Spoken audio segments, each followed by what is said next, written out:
My daughter looked me in the eye and said, "Dad, either serve my husband or get out." So I picked up my suitcase and walked out of my own house. That sentence could be the headline of my life in Salem, Oregon, on a Saturday evening in late October.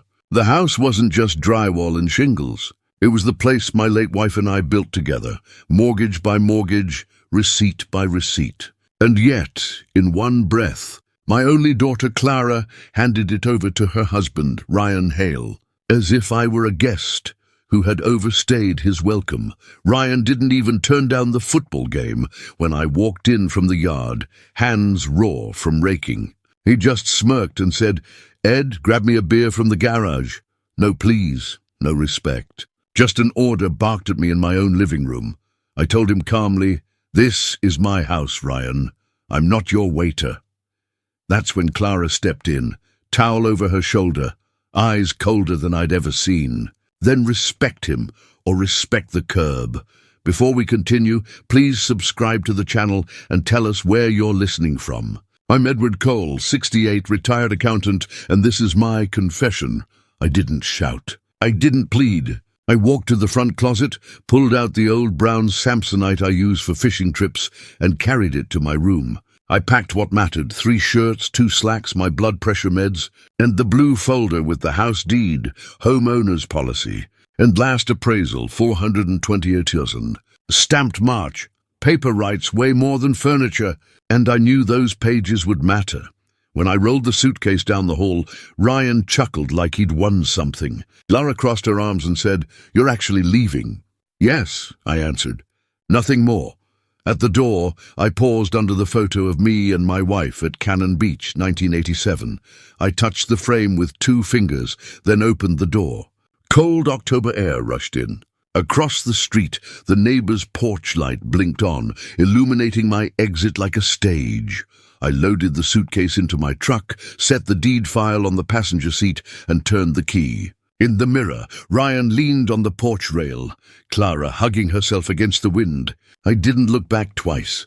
People think revenge starts with rage. It doesn't. It starts with accounting. You measure what you gave, what was taken, and what you'll never spend again. And as I drove toward the flickering vacancy sign of a roadside motel, I knew this wasn't the end of something. It was the first entry in a new ledger, the kind where I stopped being their servant and started being the one in control. The sign for the Maplewood Motor Lodge flickered like it was as tired as I was. $29 a night, weekly rate if you paid cash. I pulled my truck into the far corner of the lot, suitcase rattling in the bed, and sat there for a full minute before I could bring myself to check in. A man doesn't just leave the house he paid for in cash and sweat. He leaves behind decades of Sundays, Christmases, and the smell of his wife's perfume in the curtains. The clerk didn't ask questions, just slid me a brass key attached to a plastic tag. Room 6. The hallway smelled like bleach and damp carpet. Inside, sagging bed, humming mini-fridge, and curtains that couldn't keep the parking lot lights out. I set the suitcase down, then the blue folder with the deed, appraisal, and policy. Those papers had never felt heavier. I pulled out my wife's photo, a beach day in '87, her hair caught in the wind, blue sundress bright against the sand. I propped it on the table next to the lamp and whispered, "I walked out, Eliza, but I didn't walk away from us." That first night, I couldn't sleep. I kept replaying the ultimatum. My daughter's voice clipped and cold. Respect him or respect the curb. How did we get here? I thought of every dollar I had poured into Clara's future. Tuition, 4 years at Oregon State, $38,000. Wedding, $32,500. Because her in-laws fell short. The down payment, $95,000 wired from my retirement fund into her first home. Groceries, car insurance, utilities, most of it set to auto-pay from my pension. I thought I was giving her security. All I gave her was a reason to see me as a bottomless well. I opened my old ledger notebook, the one I used back when I audited small businesses. Page after page of careful entries, mortgage payments, insurance premiums, utility bills. Every line drawn in my hand. I flipped to a fresh page and wrote in red ink, October 28th, 2023, motel check-in. First night away from Fairview Terrace. Then I underlined it twice. I stared at the words until they blurred. Was this exile or freedom? Around midnight, I heard a couple arguing in the next room, muffled curses, a slammed drawer. Funny thing, their voices didn't sting like my daughter's had. Strangers can hurt your ears, but only family can bruise your ribs from the inside. I thought about calling Clara, but what would I say? That I was sorry? For what, refusing to fetch beer in my own house? No, I'd already said enough by leaving quietly. Silence was louder than begging. Instead, I wrote another note in the ledger, tomorrow. Review all accounts tied to 1045 Fairview Terrace. Mortgage, insurance, credit cards. Sever every tie. I underlined Sever so hard, the pen ripped the page. At 2 a.m., I brewed motel coffee from a packet. It was bitter and weak, but it steadied me. In the reflection of the yellowed lamp, I didn't see a beaten man. I saw a man with a plan forming. My training was numbers, but numbers could be weapons. Every receipt, every draft, every account I'd opened in kindness, I could close in justice. By dawn, pale Oregon light seeped through the blinds. The parking lot glistened with rain. I felt something in my chest I hadn't felt in years. Resolve. Clara and Ryan thought they'd exiled me. What they didn't know was that I still held the keys to the fortress. This was no exile. This was the start of the audit, and this time the ledger wasn't about balancing accounts. It was about evening them. Sunday morning, October 29th, the motel coffee pot sputtered like it was protesting the job.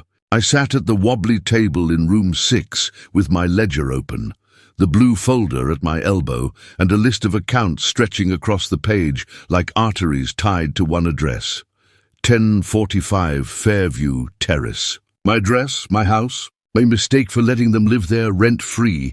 The first cord to cut was the mortgage. For 6 years, the auto-paid draft had pulled $1,948 out of my pension on the first of every month. Clara and Ryan thought the house just floated along on goodwill. I picked up the phone and dialed First Oregon Bank, the same branch I'd worked at for 30 years. First Oregon, this is Melissa. How can I help you today? It's Edward Cole, I said. Account ending in 1437. I want to terminate all automatic payments tied to Fairview Terrace. There was silence. Keys clicked. Mr. Cole, are you sure? This mortgage has been active since 2017, I'm sure. Effective today. A pause. Then the printer hummed in the background. All right, sir. You'll receive written confirmation in 3 business days. I hung up. My chest felt lighter, as if someone had snipped a rope around my ribs.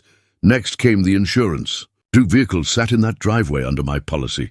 Clara's 2019 Honda Civic and Ryan's Pride, a 2015 F-150 with a lifted suspension he never paid a dime to insure. I logged in with shaking hands. Premiums had cost me $286 a month. 4 years, more than $13,000 for cars I didn't drive. With a click, I removed both vehicles. A red box popped up. Are you sure? Coverage will end immediately. I pressed confirm, then the credit cards. Visa Platinum, MasterCard, Costco. Each one had Clara as an authorized user. I'd told myself it was to build her credit. What I'd really done was build their safety net. I called customer service one by one, revoked her privileges, and wrote the confirmation codes neatly in my ledger. By noon, every pipeline from my accounts to their lifestyle was severed. In front of me sat a stack of confirmation numbers, each one like a brick wall going up between us. That's when my phone buzzed. Ryan's name lit the screen. I didn't answer. A minute later, Clara's voice filled the voicemail. Dad, the mortgage payment bounced. The bank called us. Can you check it? Maybe there's a mistake. A second voicemail, Ryan's voice sharp. Ed, this isn't funny. My truck's showing no insurance. Fix it now. I sat back in the chair, let the messages play out, and jotted down the times. 12:42 p.m. 12:47 p.m. Proof evidence by mid-afternoon. The calls stacked into double digits. I listened to one more, Clara's tone softer now. Dad, please call me. People will think you're losing it. We can't live like this. Her words stung more than Ryan's anger. Not because she doubted me, but because she thought threatening me with reputation mattered more than love. I closed my eyes, wrote in red ink, "They see me as weak, not as father." That night I spread the confirmations across the motel bed like cards in a poker hand. Each slip of paper was a reminder. I wasn't their servant anymore. I was the one holding the umbrella, and I had just folded it shut. For the first time in years I slept, and while the rain tapped against the thin motel window, I dreamed not of exile, but of a storm, one they would now have to face without me.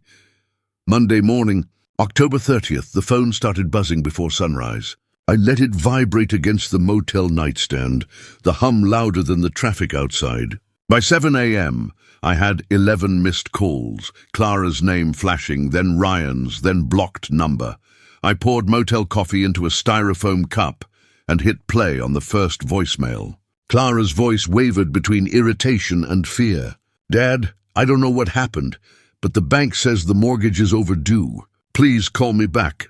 I'm sure it's just a glitch." The second voicemail was Ryan, no waver at all, just anger. "Ed, my truck isn't showing insurance. What the hell are you doing? If I get pulled over, that's on you." By the fifth message, Clara's tone cracked. "Dad, I can't drive to work without insurance. Please, I'm scared. People at the office already know something's wrong. Just call me." I didn't. Instead, I pulled my ledger closer and wrote each message down like evidence. 10:30, 6:42 a.m. Mortgage unpaid, voicemail from Clara.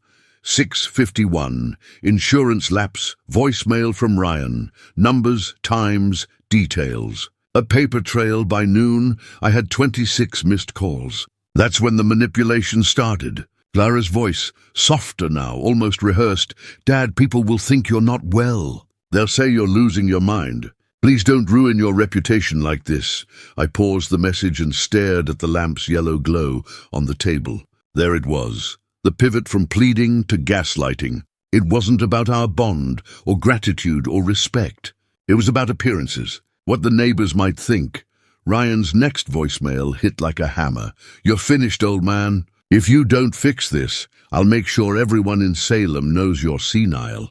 You'll lose what's left of your name." I smiled for the first time in days.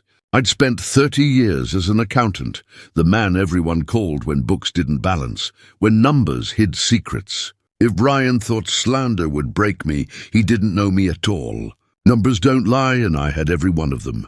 That evening, I walked to the diner down the street, ordered black coffee, slid into a booth, and pulled out the blue folder. Inside, tucked between the deed and the appraisal, I placed a fresh sheet, account closures, 1029, confirmation codes, mortgage, 492, insurance, Udo-2-2-7-2, Visa 413, MasterCard, 9102, proof, harder to argue with than gossip.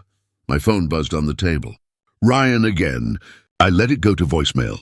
His voice jagged with desperation now. "You think you're clever? You're ruining our lives. Clara's crying every night. You better fix this, or Salem will see you for what you are." I pressed save, then deleted the others one by one, not out of cruelty, out of clarity. By Tuesday morning, October 31st, the pattern was set. Clara called, begging. Ryan called, threatening. Between them, I counted 42 missed calls in 2 days. Each one went into my notebook, logged with time, tone, and content. Each one another nail in the coffin of their narrative. That night, rain streaked the motel window. I sat on the edge of the bed, listening to the hollow laughter of a TV next door, and realized something simple.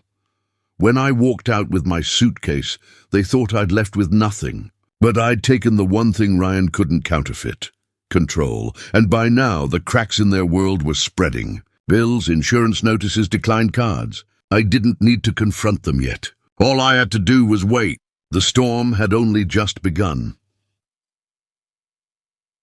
Wednesday morning, November 1st. Salem's air carried that damp chill that creeps into your bones. I walked into Bean and Bloom, the little coffee shop where Eliza and I used to sit on Saturdays. The smell of roasted beans and old wood hit me like a memory. I ordered a small black coffee, slid into a corner booth, and pulled out my ledger. I was halfway through noting Ryan's last voicemail when I heard a familiar voice. "Ed." "Edward Cole." I looked up. Mark Jensen, an old colleague from First Oregon Bank, stood there with a pastry bag in one hand. He hadn't changed much, same grey hair, same wire-rimmed glasses. "Mark," I said, surprised. "Didn't think anyone remembered me outside the bank walls." He laughed, then lowered his voice. "I remember you, and I also remember seeing Ryan Hale's name come across my desk a few months ago." My gut tightened. "What do you mean?" Mark slid into the booth across from me. He tried to take out a home equity loan, using Fairview Terrace as collateral, claimed he was co-owner. I set my coffee down, hand stiff around the cup.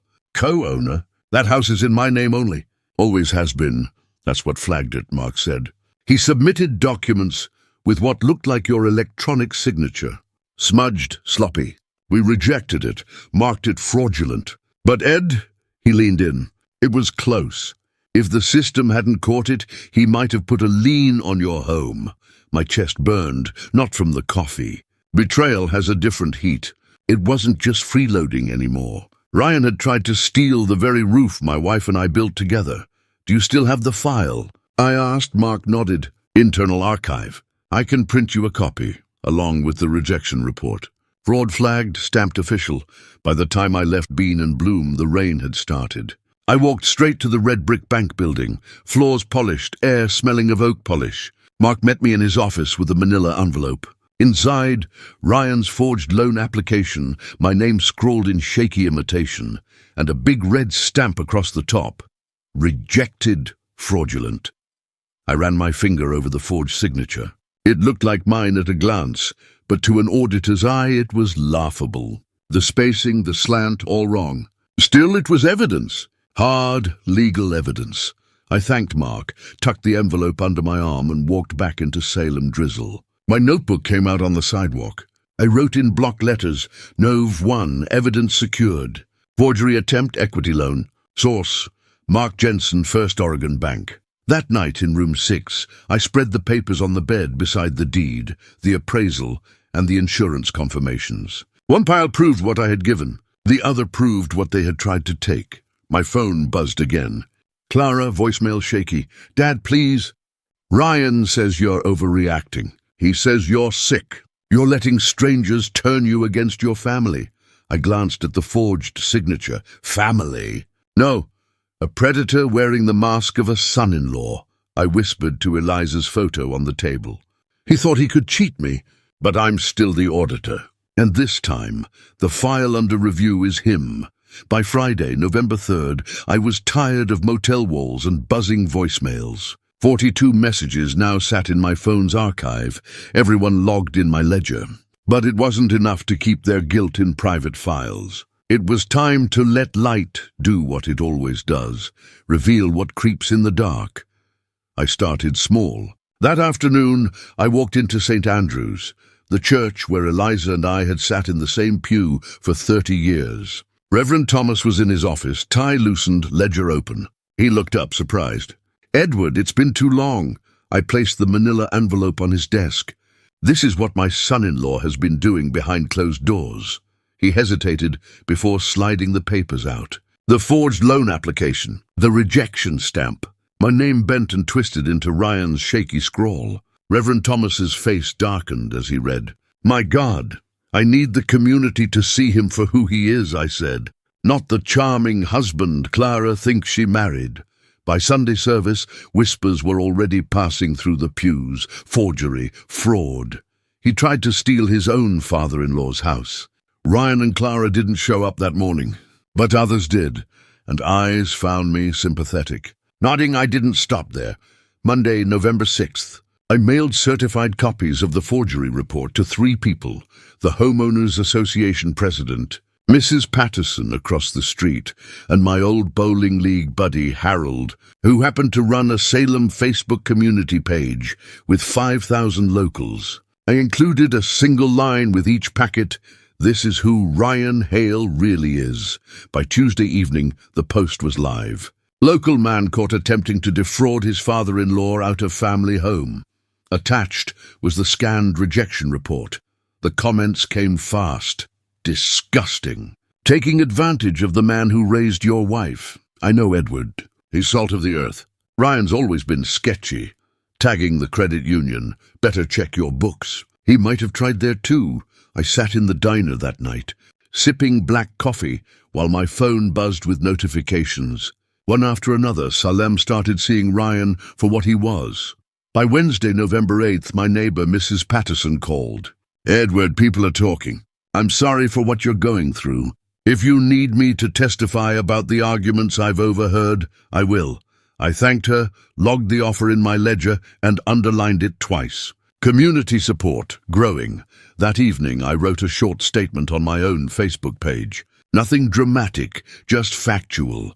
For those asking why I left Fairview Terrace, my son-in-law attempted fraud using my property as collateral. I have documentation. I've cut all financial ties. The truth is public now. Thank you for your support. I didn't tag Clara. I didn't name Ryan directly. But I didn't have to. The evidence spoke louder than any rant. Within hours, my post had 72 comments, most from old co-workers, neighbors, and even Clara's high school friends. Messages of support poured in, people offering couches, coffee, prayers. The story wasn't just mine anymore. It belonged to everyone who had ever been betrayed by family and too scared to speak up. And somewhere across town, I knew Ryan was fuming, his mask slipping, his reputation burning. I closed my ledger for the night with one final note: exposure initiated. Next step, confrontation, because evidence without action is just paper. And I was ready to turn paper into justice. By Thursday, November 9th, the walls were closing in on Ryan. The Facebook post had spread like fire across Salem. At the diner, strangers nodded at me with quiet respect. At church, Reverend Thomas shook my hand longer than usual. Ryan's name had become a hissed warning, not a welcome. And that's when desperation drove him to my motel door. It was a little after 10 p.m. I was sitting at the desk in room 6, ledger open, updating the log of calls and messages. Rain streaked down the motel window, neon buzzing outside. The knock came hard, 3 fists on thin wood. "Ed, open the damn door!" I froze for a second, then slid my pen into the ledger like a bookmark. I didn't open the door. His voice boomed again. "You think you can humiliate me? You think a couple pieces of paper change anything? Open this door, old man." The walls shook with his pounding. I glanced at the blue folder on the bed, the envelope of forgery evidence on top. I wasn't afraid of losing the papers. They were backed up with copies now. But I knew what men like Ryan could do when cornered. I called out, calm as I could, "You should go home, Ryan. This isn't your ground anymore." That only enraged him. He kicked the bottom of the door. "You're done. You hear me? Clara's mine, the house is mine, and I'll bury you before I let you take it all away." The threat wasn't subtle. I picked up my phone and dialed 911 with steady fingers. "This is Edward Cole," I told the dispatcher. "Room 6, Maplewood Motor Lodge. My son-in-law is outside, threatening me. He's trying to break in." Through the door, Ryan's voice turned jagged, slurred. He'd been drinking. "Come out here, Ed. Come out and let's settle this." Man to man. "Or are you too old, too pathetic?" I didn't move, didn't rise to his bait. Instead, I noted the time in my ledger, 10:18 p.m., threats of harm. Witness, dispatcher, minutes stretched long. Then headlights cut across the parking lot. Red and blue strobes followed. The pounding stopped. A deputy's voice barked, "Sir, step away from the door." I cracked the blinds just enough to see Ryan, arms spread, shouting protests. "He's lying!" "That old fool is losing it. This is family business." The deputies didn't buy it. They pressed him against the hood of a cruiser while he cursed, rain plastering his shirt to his skin. One deputy, tall, with a wet brim on his hat, knocked gently on my door. "Mr. Cole?" I opened it a crack, ledger still in hand. "Yes. Do you want to press charges tonight?" he asked. I looked past him at Ryan, wild-eyed in the flashing lights. "Not yet," I said. "But I want a restraining order filed first thing tomorrow. And I want his threats logged." The deputy nodded, took my statement, even copied down the confirmation codes I'd noted in the ledger. My record-keeping, once mocked as obsessive, was now ammunition. As they hauled Ryan off, Clara's voice pierced the night. She had pulled up in her Civic, hair damp, eyes wide. Dad, stop this. He's my husband. You're ruining everything. I met her gaze across the rain-slick lot. No, Clara, he ruined it the day he forged my name. The deputies drove off with Ryan in the back seat, still shouting, his voice drowned by sirens. Clara stood in the rain, torn between loyalty and truth, before she finally turned and followed the taillights out of sight. Back inside room 6, I shut the door, leaned against it, and breathed. The motel smelled of wet wool and burnt coffee. My hands trembled, but not from fear. From resolve, I wrote the night's entry. Nav 9:10:18 p.m. Threats deputies witnessed. Arrest made. Restraining order to follow. Then I underlined it 3 times. This wasn't family drama anymore. This was criminal, and now the law was on record, standing on my side of the line. As I slid into bed, Eliza's photo caught the glow of the neon through the curtain. I whispered, "We always said truth would be our shield." Tonight it was. Friday, November 10th, I walked into the Marion County Courthouse with the same calm I used to carry into audits. In my leather briefcase, I carried copies of the forgery report, my ledger entries, and the restraining order filed the night before. Paper doesn't shake. Paper doesn't lie. The clerk looked up as I slid the envelope across the counter. "Edward Cole, here to file a fraud complaint." She stamped the packet, each thud like a gavel. "Hearing will be scheduled within 2 weeks. You'll receive notice in the mail." Outside, the sky was a grey sheet of November. I sat on the courthouse steps, pulled out my ledger and wrote, "Fraud complaint filed 11/10, case pending. Evidence secure." Then I closed the book with a quiet snap. By Monday, word had spread faster than the rain. Ryan's employer, a regional construction firm, called me.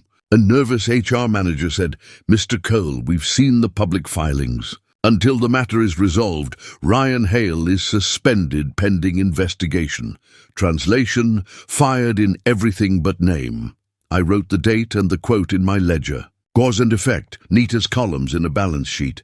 Meanwhile, Clara's calls shifted tone. "No more scolding, no more gaslighting, just confusion. Dad, Ryan says you're exaggerating. He swears it was all a misunderstanding. But I've seen the papers. I don't know what to believe anymore."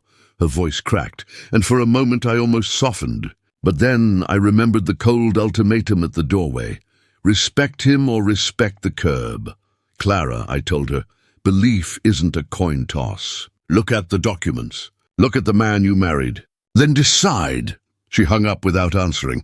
That night, the motel room felt less like exile and more like headquarters. Papers organized on the bed. Restraining order on the left, forgery evidence in the center, account closures on the right. 3 pillars of truth. The following week, neighbors began reaching out. Mrs. Patterson called again. "Edward, if the court needs a witness, I'll testify. I've heard the shouting, the insults. People know you're the decent one. Even Reverend Thomas left me a voicemail. The congregation stands with you. Whatever the court requires, you'll have support."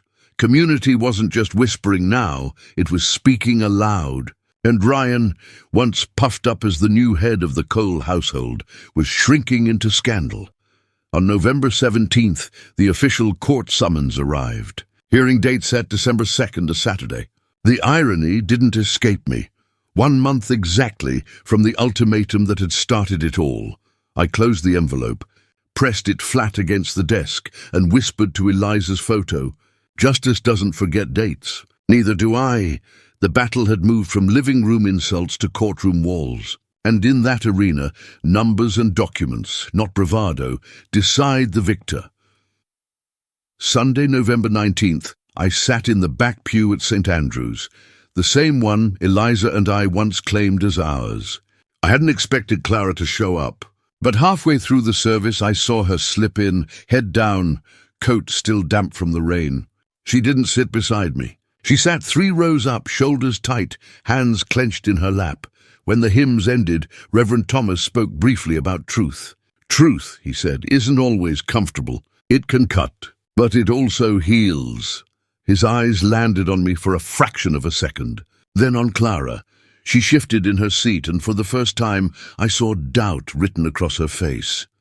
After the service, I stayed seated. Let the crowd file past. Clara lingered near the altar until the room thinned out. Then she walked toward me, steps hesitant, as if each one cost her something. "Dad," she said softly. I looked up. Her eyes were red-rimmed, not from anger this time, but from sleepless nights. I saw the documents, she admitted. "Mark Jensen showed me at the bank when I went in to ask questions. Ryan never told me. He said you were paranoid. But I saw your name forged on those papers." I stayed silent, letting her words hang between us. Tears pooled in her eyes. "How could I have been so blind? You've paid for everything. All my life you carried me. Tuition, my wedding, even that house. And I stood there and told you to serve him or leave." Her voice cracked, and she covered her face with her hands. I reached into my jacket pocket, pulled out my ledger, and flipped to the page dated October 28th. Ultimatum delivered. "Left house." I slid it toward her. "I didn't leave because of what you said. I left because of what it revealed. You chose him over me. But the bigger betrayal wasn't yours, it was his. He used you as the mouthpiece." She lowered her hands, eyes wide. "I don't know how to fix this." "You don't fix it overnight," I said. "Trust isn't a switch. It's a ledger, too. Line by line, day by day. Right now, your balance is negative. But balances can change." She nodded, silent tears streaking her cheeks. "I want to leave him, Dad, but I'm scared." "Fear's natural," I told her. "But fear can't be the landlord of your life. He already tried to steal your home. Don't let him rent space in your soul." Clara sobbed quietly, then whispered, "Can I come with you?" "To the hearing?" I studied her face. She was still my daughter beneath the hurt and the mistakes. "Yes," I said finally. "But you'll sit there as my witness, not my burden. Understand?" She nodded. For the first time in weeks, I saw the child who once clung to me during thunderstorms, not the woman who had chosen Ryan's side. That night, back in room 6, I added a new entry. Nove, 19. Clara admitted seeing the forgery. Acknowledged betrayal. Tentative step toward truth. I underlined tentative, because forgiveness wasn't a gift, it was a contract. And contracts require proof. December 2nd arrived grey and cold, the courthouse steps slick with drizzle. 1 month to the day since Clara's ultimatum. I walked inside with my leather briefcase, blue folder secure, and Clara at my side. She didn't say much, but her presence was loud enough. In the courtroom, Ryan sat at the defense table in a wrinkled suit, jaw tight, eyes darting. He looked smaller without the porch rail to lean on, without Clara shielding him. His lawyer shuffled papers nervously. Across the aisle, I placed my ledger, the forgery report, and the restraining order on the table like weapons.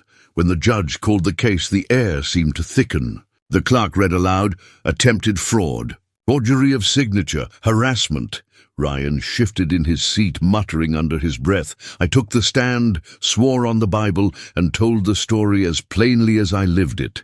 The ultimatum, the suitcase, the severed accounts, the night at the motel when deputies dragged him off, each date backed by entries in my ledger, each claim supported by paper. The judge nodded, flipping through the stack of exhibits. Then came the forged loan application. Mark Jensen testified, his banker's voice steady. "This signature was flagged by our fraud detection. It does not match Mr. Cole's verified record." He pointed to the rejection stamp in red. The courtroom murmured. Ryan's lawyer tried to spin it.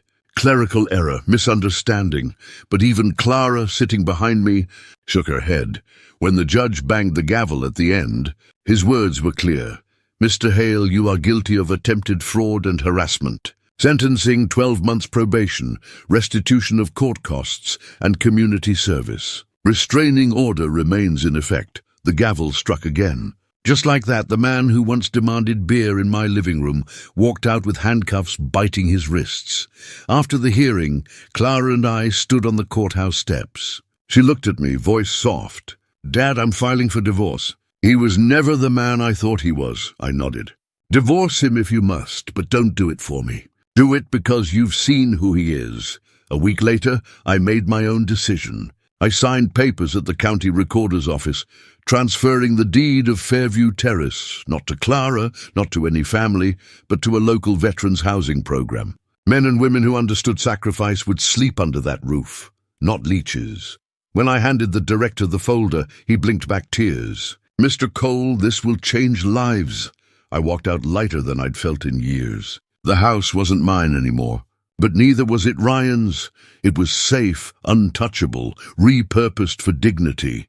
Back at the lakeside cabin I'd rented on the outskirts of Salem, I unpacked my suitcase onto a new dresser. On the nightstand, I placed Eliza's photo. I whispered, "We built a home, not just a house.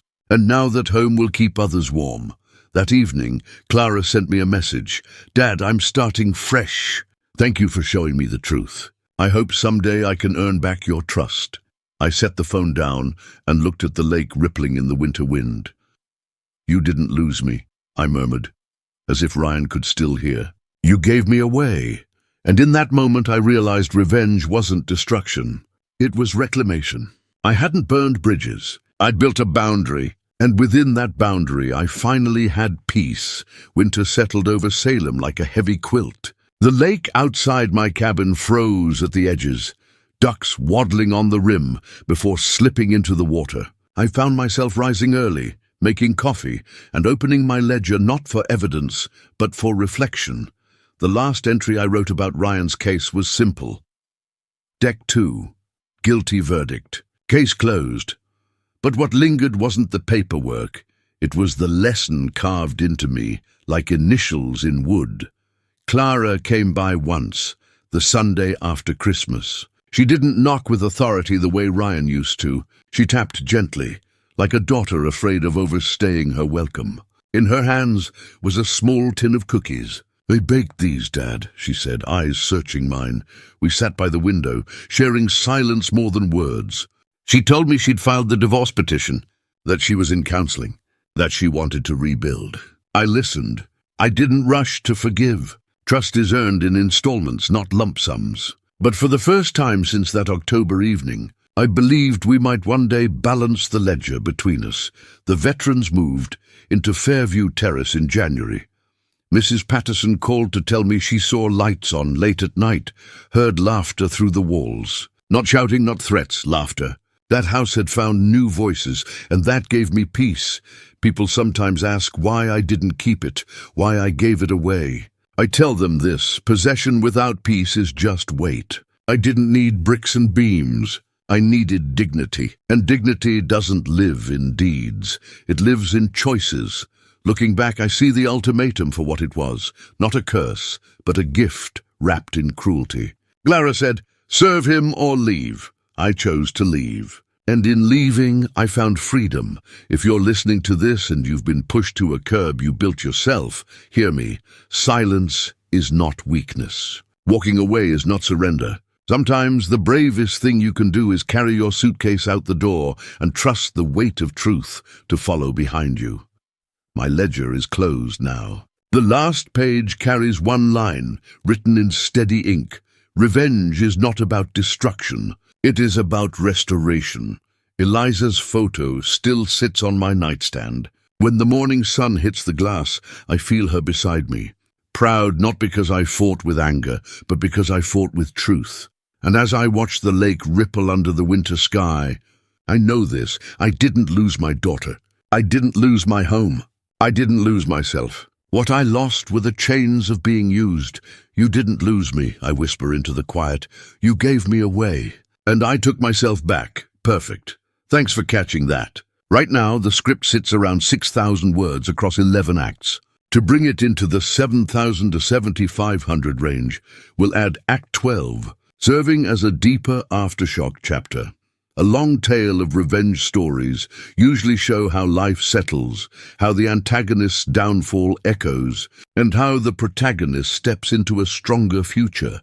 By February, Salem had stopped whispering. The storm had passed, but the echoes of it still circled. People at the diner nodded with recognition when I walked in, but no one asked for details anymore. They didn't need them. The story had run its course. The proud son-in-law exposed, the quiet father reclaiming his dignity.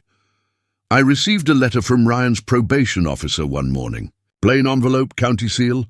Inside, confirmation that he had started community service, scrubbing graffiti off underpasses. The thought of him bent over with a wire brush, sweat dripping while strangers walked past, almost made me laugh. Almost. Then came another letter, from the Veterans Housing Program. A young woman named Sarah wrote, "Mr. Cole, I live in the room that used to be your daughter's. I'm a single mum, 2 kids, and I finally feel safe. Thank you for giving us this home.